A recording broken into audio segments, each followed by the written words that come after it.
चांद रात की खुशी। हाँ, बहुत सुंदर लग रहा है। देखो चांद कितना चमक रहा है। चलो और पास से देखते हैं।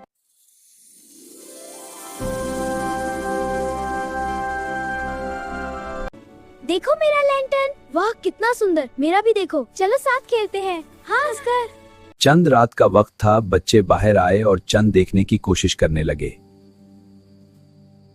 चांद रात की रोशनी आई और सब बच्चे बाहर खुशी से खेल रहे थे। हाँ, ये जगह इतनी खूबसूरत है। चलो। फिर सबने मिलकर चंद रात की खुशी में अल्लाह का शुक्र अदा किया। ऊपर आसमान में हल्का बादल और अंधेरा है। चंद नजर नहीं आ रहा है। अल्लाह हमें चांद दिखा दें। फिर अचानक बादल हट गए और चमकता हुआ चांद सबके लिए नजर आया। चांद रात की खुशी सब पर छा गई।